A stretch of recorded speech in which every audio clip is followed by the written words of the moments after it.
That's what I'm saying. Start.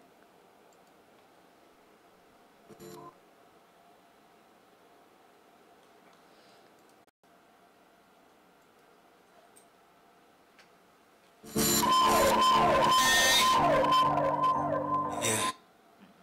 You skipped to.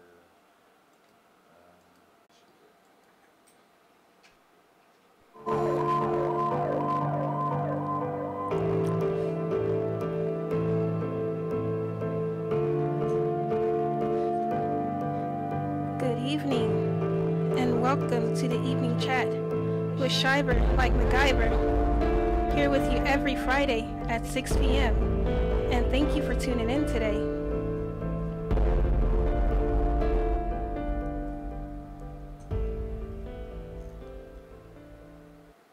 So today, we have a very important guest with us today. He is a city official from the city of Virginia Beach. He works in Parks and Recreation.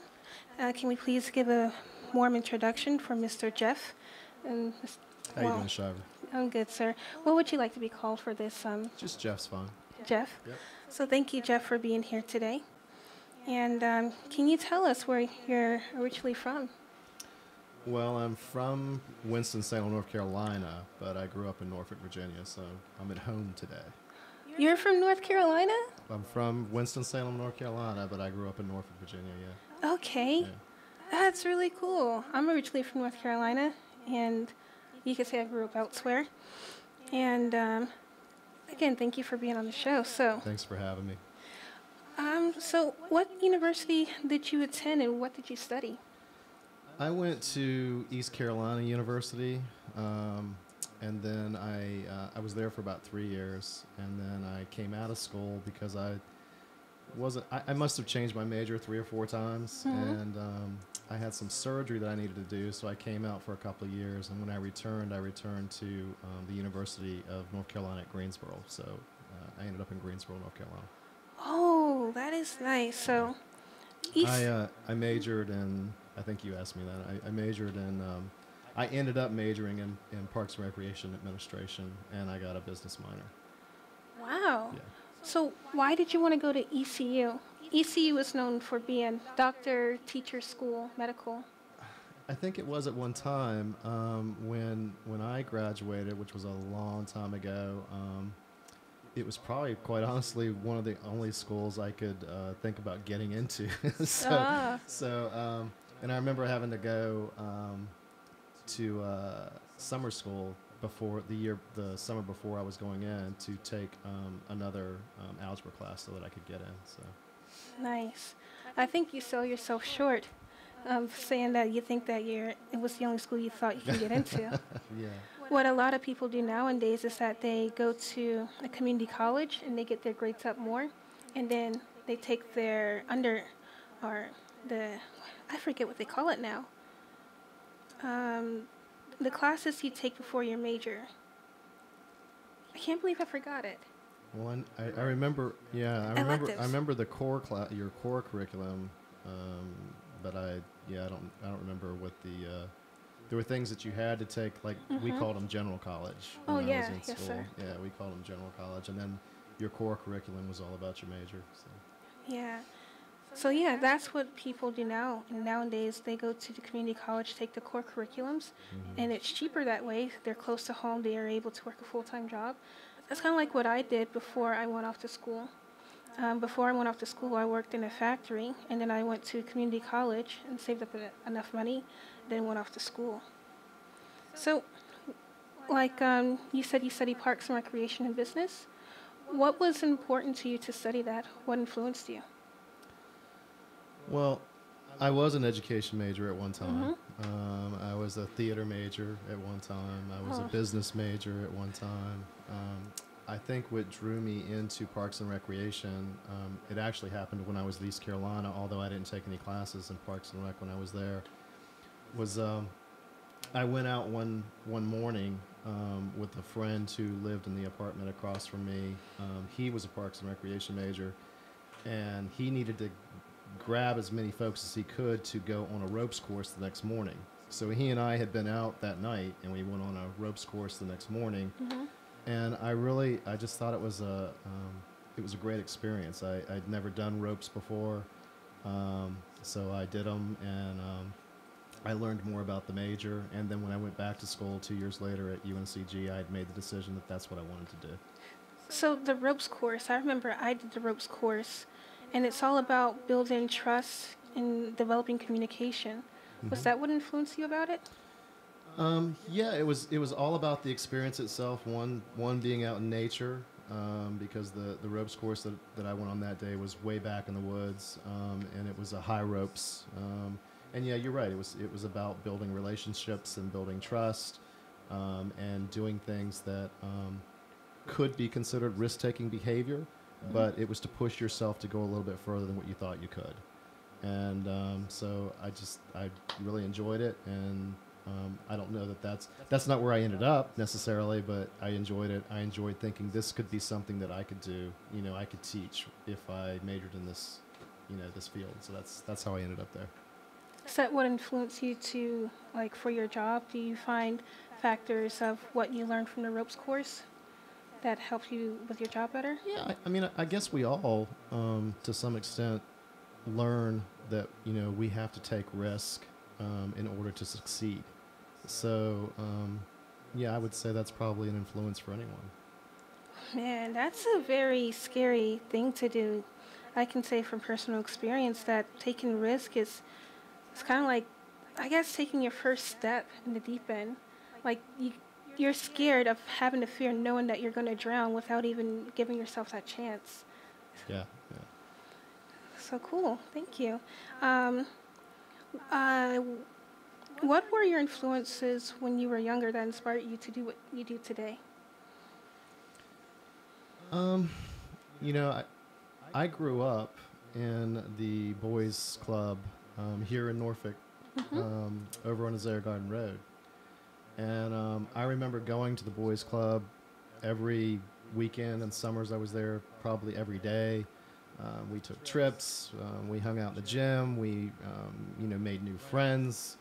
I remember there being a craft studio that you could go in and, pick crafts that you wanted to paint or, do whatever. And it was just it was a place to grow up, develop relationships, and, the staff that worked there were really cool.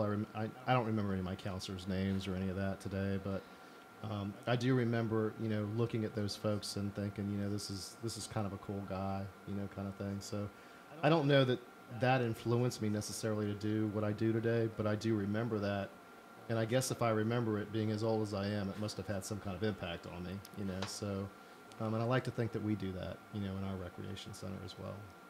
That's good. I know when I was younger, that's what helped me a lot. I grew up as an only child, and to be able to have like recreation centers like the one that you're part of that give back to the community, it was great to be able to have a place where I could hang out with other people, learn from them, and just have fun. Sure. So, what recreation center in Virginia Beach do you currently run, and what is your job title? I am a parks and recreation supervisor, and I am the center supervisor for the Williams Farm Recreation Center. So we're not the newest recreation center in Virginia Beach, but we are one of the newest. There are two newer ones. We have rebuilt Bow Creek Recreation Center that we brought back online a couple of years ago, and we've recently brought back online the new Kempsville Recreation Center, which is a huge center in the central of Virginia Beach. So we've been around now for about 5 years. Well, actually going on 6. So now that you have grown and you're able to be a supervisor, what influenced you? What factors influence you now that want to be part of the parks and recreation staff and building new communities? Why do you want to do so? I'm sorry, can you repeat that one? Oh, yes, sir. You say that you've built two new centers within the past 5 years? Well, we've developed 3 centers. Yeah, we 2 of the centers, the 2 that I just mentioned, Bow Creek and Kempsville, were formerly recreation centers that we completely demolished and then rebuilt them. Okay. because they were old. They'd been around for many, many years. Things have changed. Our community's needs have changed. So we demolished those structures and completely rebuilt them. The Williams Farm Recreation Center we built on site, and it was completely new. There had never been a facility there before. Wow. That's good to hear. And I don't think a lot of people understand that there are various projects going on around town. And so basically what I'm learning in class as a grad student is about procurement and public budgeting. And so I'm understanding that what's being done with the tax dollars. And I'm glad that you're here to tell us what's being done and actually of how the government's able to give back.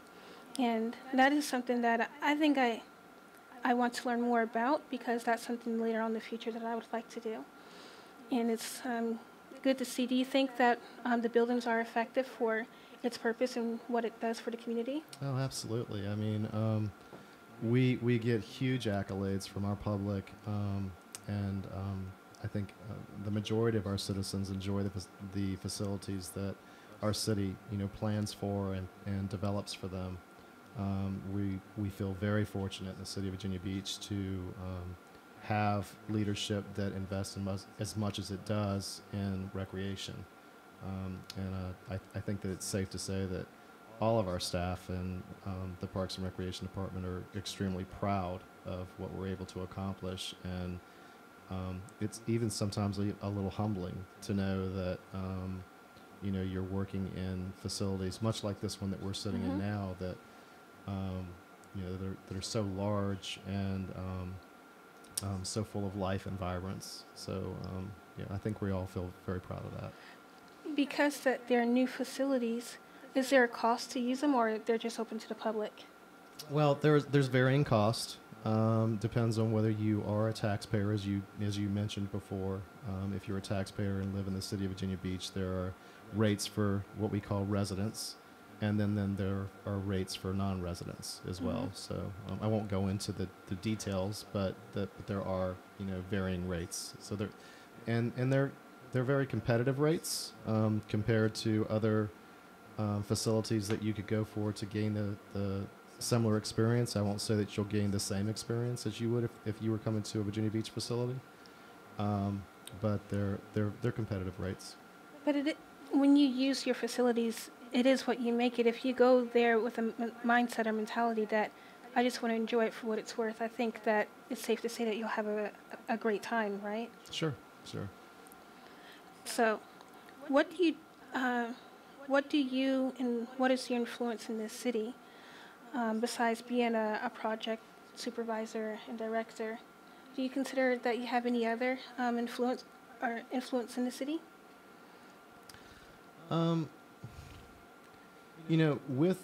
With a city position, there are times that you have the opportunity to sit in on committee meetings where there are representatives from various agencies. So I think in that respect, a city employee can have some influence over, not necessarily decision making, but influence over, forecasting where we may be headed, or forecasting on what our needs may be, or providing the community with perspective and insight based on their knowledge of what leadership has provided to them. So I think in that regard, there are some influences that, yes, we can provide. It's very evident in the city as well, because you see various construction sites, and Virginia Beach itself is very beautiful. How long have you been in this position for Recreation Center? So we built Williams Farm in 2012. We opened in October 2012, and I started in some of the pre-construction back in as early as December of 2011, January 2012. So a little over 6 years now.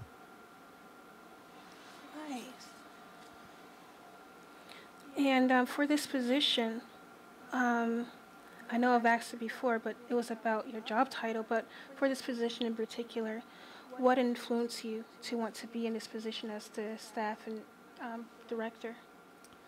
Well, I've got to, and I would tell anybody this that were maybe considering a career in Parks and Recreation, you get to wear a lot of hats if you want to. You can kind of create, in a way, your own career. If you have a passion, if you have an interest, something that you truly believe in, and you can convince supervisors and leadership that, I really think there's an opportunity for us to make a significant impact on the community with this idea.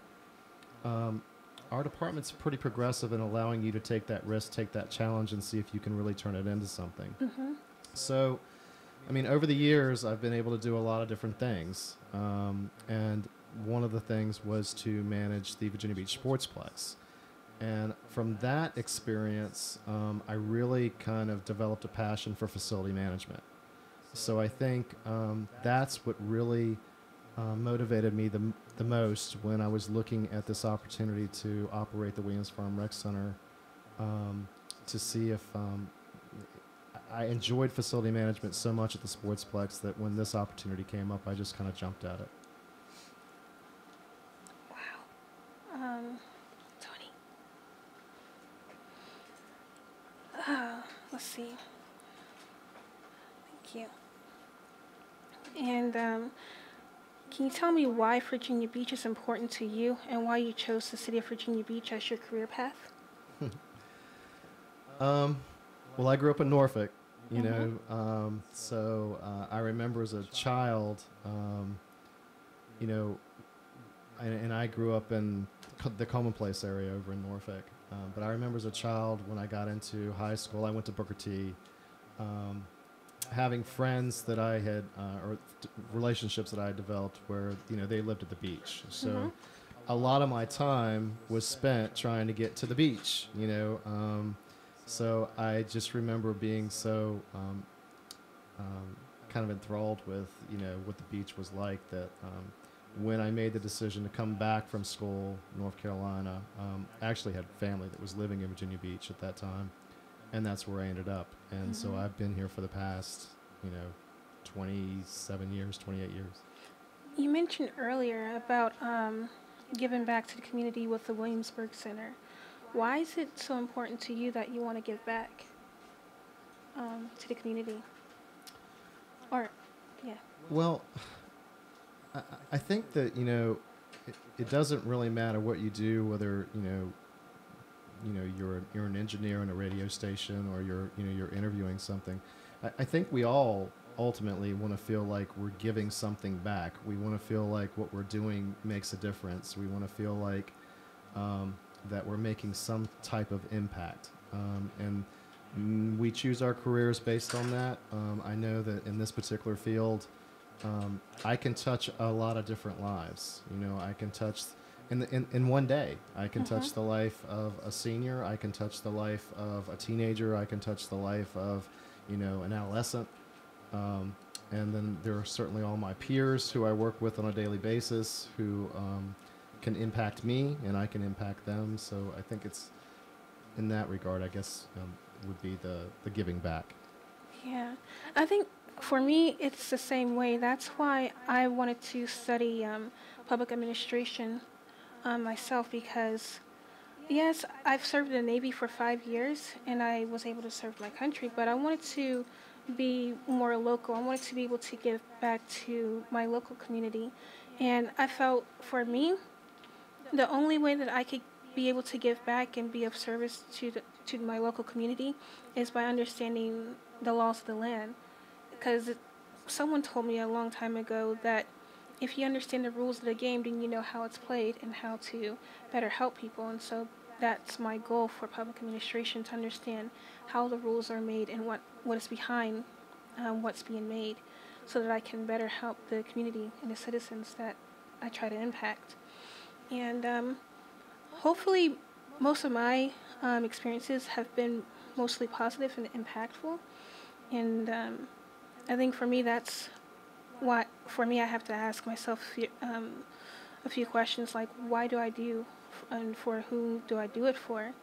And then when I understand the reasoning and the answer to that question, kind of like what you were saying, I find fulfillment and being able to know that I've touched someone in a positive way and that I've given back. And it's good to hear how city officials. I like the word fulfillment. I like the word rewarding. The word rewarding as well. So, and there are things about what you will end up doing. As you get older and you get into the career path that you're choosing, that you'll find those rewards. And you will be fulfilled. So. Thank you. So going to that, what do you value about working for the city of Virginia Beach? I think our leadership really kind of provides us with all the ammunition we need in order to be successful. I think we have really progressive leadership. As I said before, I know that most of us in Parks and Recreation are very, very proud of our facilities, of our programs, our services. And our leadership, and when I say leadership, I'm not just talking about our departmental leadership, but our city leadership, provide us with the resources that we need in order to be all that we can. And it's very evident when we have an opportunity to travel abroad and go to conferences and those kinds of things that Virginia Beach has invested a lot into its Parks and Recreation Department. It's invested a lot into its facilities, not just its recreation centers, but its outdoor facilities, its parks. Nice. And there are things about Virginia Beach Parks and Recreation that are kind of an earmark. I mean, Mount Trashmore is, an example of something where, the city of Virginia Beach took a landfill and turned it into a space that for, over 30 years has been a place for people to go and actually enjoy the outdoors. And, people see it from all over the world, really. They'll research a landfill that was turned into a public space, a park, and we continue to work on that project even today, so I think that's really, it's about our leadership and about how progressive they are and about how dedicated they are to making Virginia Beach a better place for its citizens and a better place for visitors, because a lot of, what we rely on Virginia Beach is tourism. And I think that our leadership does a really good job with providing visitors with a quality experience. So it's great that you mentioned that, because when I was over in Japan, which is another continent across a vast sea, the Pacific Ocean, so I was in Okinawa, and we had AFN, and that was the only American television we had, and it will broadcast various American shows. And so, what's really great about Virginia Beach is that what you said about how you guys impact the community, you don't realize it, that what people see and what they videotape overseas, we see that as well. So on the AFN network, they would always give trivia questions, and they would talk about what's this and what is famous for this state. And so when they talk about the state of Virginia, they would always talk about Virginia Beach, about how it's the longest boardwalk, I believe, in the continental United States, because you have Brazil that has the longest boardwalk. But they would always talk about Virginia Beach, and you would always see the ocean front. So what you guys are doing is really well known across the globe. That's pretty amazing. Yeah. So it's really interesting how you're talking about how you're, what you all do for the city. I think you don't realize about what little you guys do, how monumental it is worldwide, because not only do I see it in Japan, when I was serving in Japan, but you have people in Europe that are on base and they watch the AFN network, and so they're able to see, oh, that's Virginia Beach. And if they know nothing about the East Coast, and if they're from the West Coast, when they see that, they're like, I'd like to go there and visit Virginia Beach, because the picture that they show about Virginia Beach, about it being the longest boardwalk, you just see the boardwalk, and then you see the various hotels, you see people out on the beach having a good time, and it looks very clean and scenery. So And just because you brought up Japan, I'm just going to just kind of throw out to your listeners that Virginia Beach and Japan do have something in common in regard that we do our Cherry Blossom Festival. So I would encourage your listeners, because I don't have the date right off the top of my head because I didn't plan on talking about it, but I would encourage your listeners, if they are intrigued by Japan culture, Japanese culture, here in this area in Virginia Beach, to pull up the Cherry Blossom Festival that Virginia Beach Parks and Recreation puts on together, which is at Red Wing Park, to see when they would like to attend, or when that event is, so that they can attend it. I didn't know you all had that, and I've been here for 4 years. Yeah, I want to say it's April 23rd, but I'm not sure of that. So definitely pull it up, Google it, and find the date. Yeah. So. Yeah, and so the reason why I brought up the AFN network is because when you're out in a foreign country, you kind of miss home. And so when viewers see that, they see a bit of home and something that they can relate to. And another thing that I would like to touch on is that you talked about Mount Trashmore. And I think that's a really amazing story, because when you think of Mount Trashmore, you're thinking, where's the trash, because of the name. But when you go there, you see a beautiful park with a huge hill. Everyone's doing tons of exercises there. But how I came to know Mount Trashmore is during this event every September called the Hampton Roads Community. They get together for the suicide program. And the reason why I brought that up is because it's like how Mount Trashmore was turned into from trash to treasure.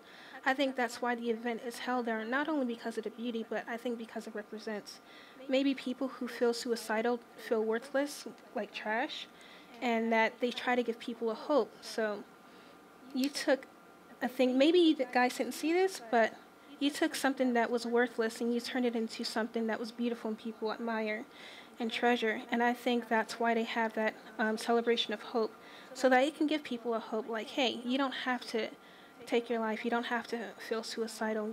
There are people here in the community that help support you, and let's take a walk. And every year since I found out about it, I've always tried to participate. And I see how Virginia Beach is growing and how they do give back to the community. It's a great analogy. Yeah.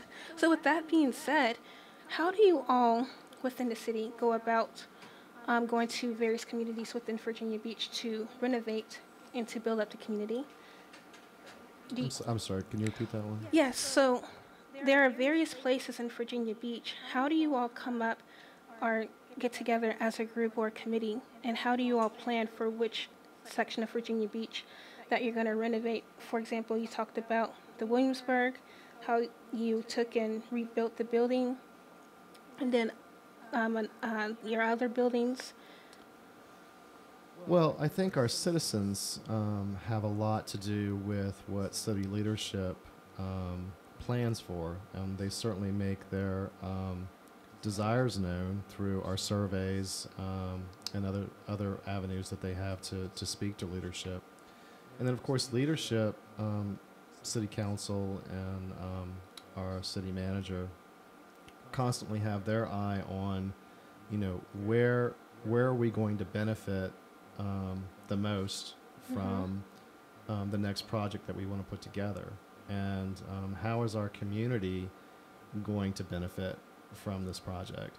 So I think it's a shared vision to some extent. I think that we hire our city manager and we put into office our city council folks that we know have our best interest at heart. And I think that's kind of, just the way kind of politics runs, Yeah.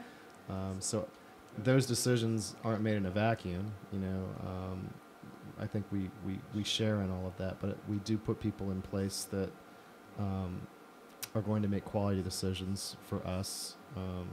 So I hope that answers your question. It does. Yeah. It's surprising because I think people have the false impression that their voice doesn't matter in the community where they live, but from listening to you, if people speak up and voice their opinion, then it's actually heard and taken into consideration.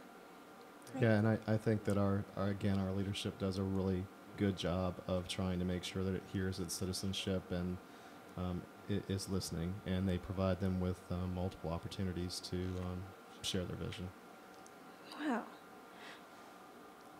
And how do you continue to prepare to be a leader in your community?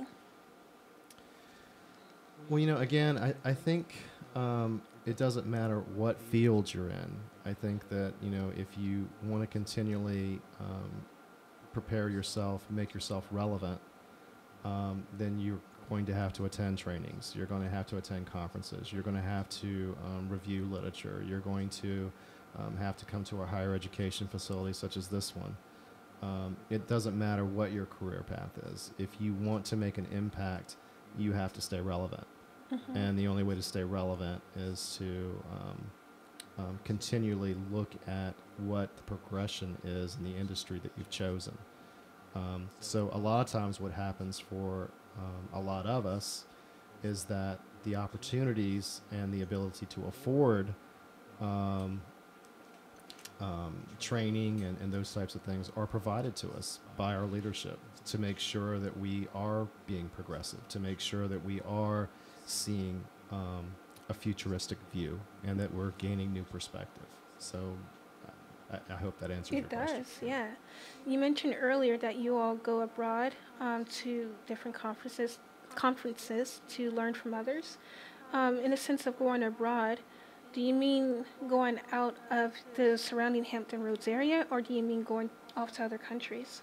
Sure, we have opportunities to go to what is our national conference, our national Parks and Recreation Conference, and we will send members from throughout our department, from different units in our department, to attend that conference so that they can meet with other Parks and Recreation professionals from all over the world to see what their visions are, to talk about their challenges, and to look at their progress. And it's always eye-opening to hear some of the to attend some of the seminars and listen to what's going on in other communities. Mm-hmm. So yeah, we provide that opportunity, and we try to move that around as much as possible. I myself got to attend the National Parks and Recreation Conference maybe 2 years ago, and I don't anticipate that I will be able to go for another couple of years, because we want to make sure that a lot of our folks get the opportunity to go do that. If I want to take that passion on it, per your question, to if I want to take that on myself so that I can continue to grow, then I could put the expense myself. Interesting. Because that's what I try to do as a student. Like, I don't just want to stay within my field. And we were talking earlier about why I do radio. When I'm not a communications major, nor a public broadcasting major, but I'm a not political, but public administration.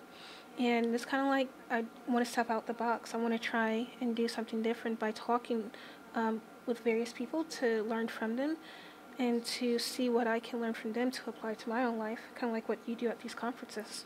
Okay. And where were you before you came to the city of Virginia Beach Park and Recreation?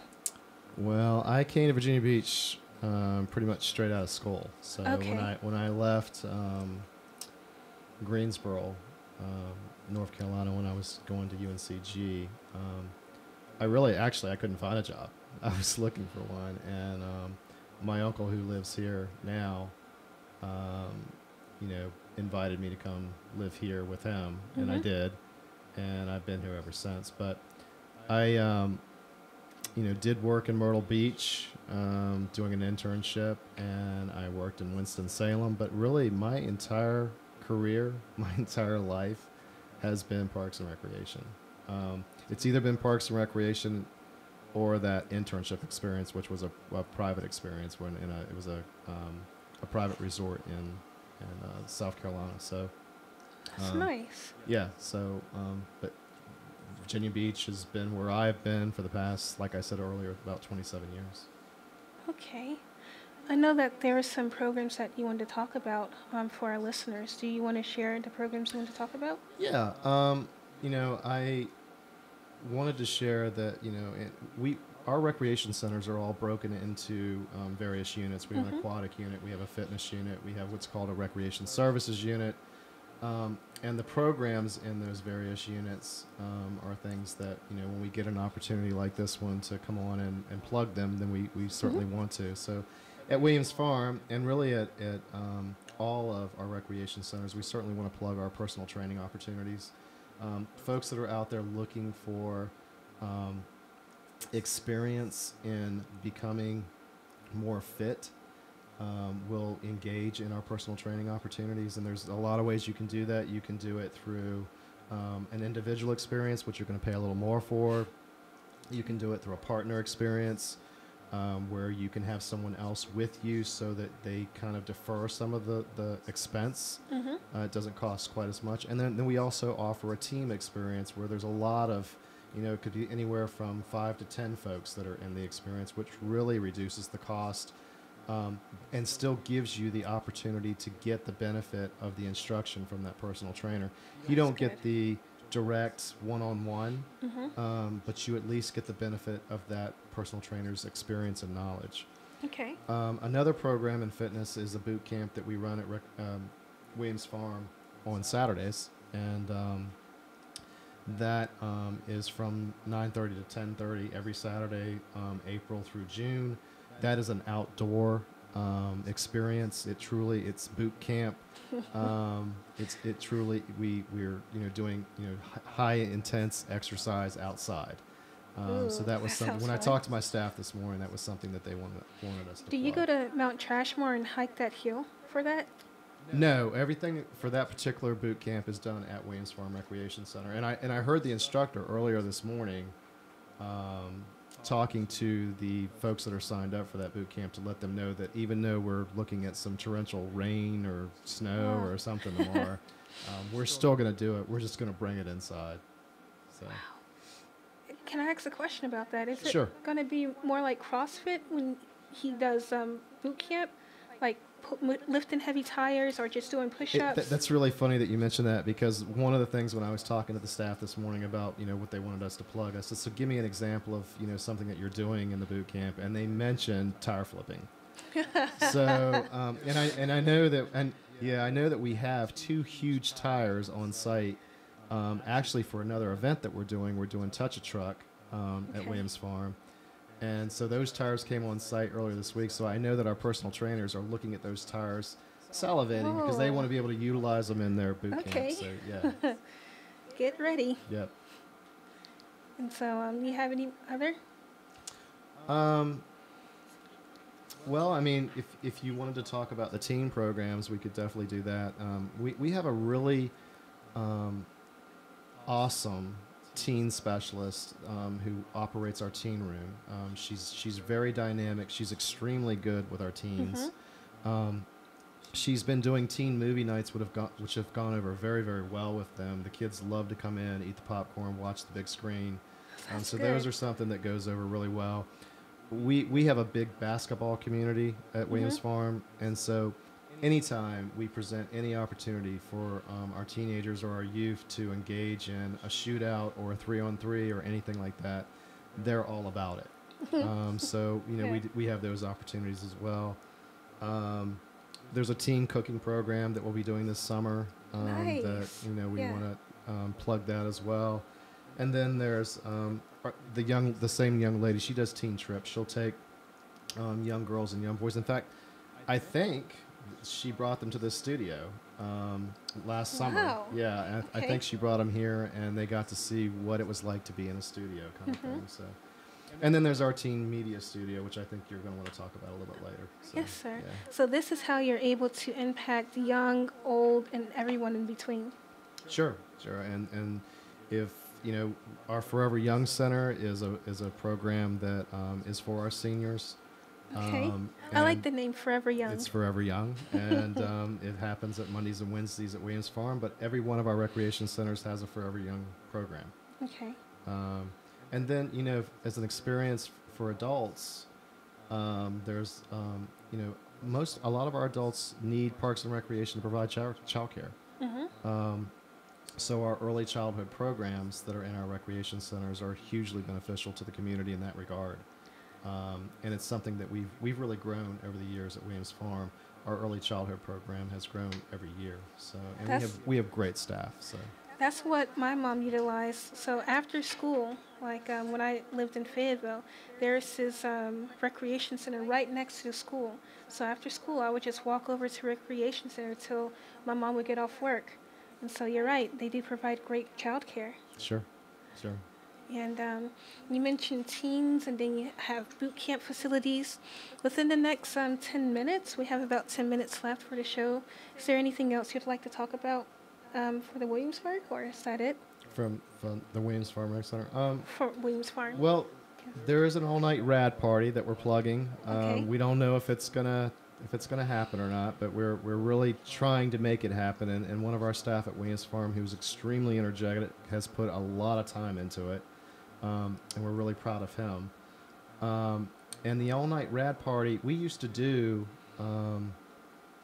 lock-ins in our recreation centers for kids, where we would, lock them in at night, and they would have use of the facility all night, and then they would be totally worn out the next morning and go home and sleep all day. Yeah. We're trying to do this for adults this time. So the all-night rad party is actually for adults. It'll happen between the hours of 8 in the evening until 2 in the morning, and the adults will get the same opportunities that the kids used to get. They'll get to go swimming, late night. Serious? They'll get to, yeah, and there's a new lightsaber activity that we're doing at Great Neck Recreation Center that we're bringing. It's just like Star Wars, where you get to use the lightsabers and actually do battle with people. Nice. We're going to be doing That sounds fun. glow in the dark soccer, all sorts of things that evening. So that's a program that we're really plugging to see if we can get it to go. So, rad. if you're interested, if you're an adult, give us a call and we'd be happy to give you more information about it. Okay. And so, Williams-Farm. I'm sorry I called it Williamsburg. And what was the inspiration for the name Williams-Farm? So, there is an older couple, Mr. and Mrs. Williams, who own the property Okay. for Williams Farm. And they've been in that community for many, many, many years. And they decided that as being part of the community, they knew that the community had waited for many years, 20 years, for this facility to be built. They decided to sell off some of their land. And when they did, they could have sold that land to a developer and we could see townhomes, where the Williams Farm Recreation Center is now. But they opted to sell the property to the city with the caveat that we would build that recreation center that the community had waited for so long. So the name Williams Farm actually comes from the Williamses, the farmer Williamses, John and Mary Williams, who sold the land at what I would consider a discounted rate to the city to make sure that it was providing for the community. Wow. You don't hear many stories like that about people willing to just give their land to a city for the betterment of the community. And so that's really good. And so they waited 20 years to do this? A long time. So it's taken many, many years of figuring out where the center was going to be, where the resources were going to come from, and when that opportunity came up and city leadership found that they could make it happen, again, they dedicated the resources to build this 71,000 square foot facility for the citizens in that area. That's big. Yeah. Wow. You guys are doing big things for the city.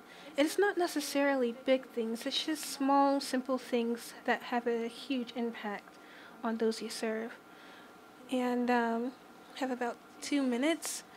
And is there any last remarks that you'd like to say to promote your not fitness, but the Williams Farm Recreation Center? Well, I would tell you that we're on the Norfolk, Virginia Beach line. And when we opened the facility almost 6 years ago, we found a lot of Norfolk residents coming in to utilize the facility. And some still do. But I would tell you that, if you have a passion for, wanting to become fit, wanting to become a part of something where you can be a member and you can have, develop a relationship with the staff, because our staff try to learn who you are on a daily basis. Our staff greet everyone when they come to the front doors. They try to create that real family environment. And the best thing about a recreation center, I think, is that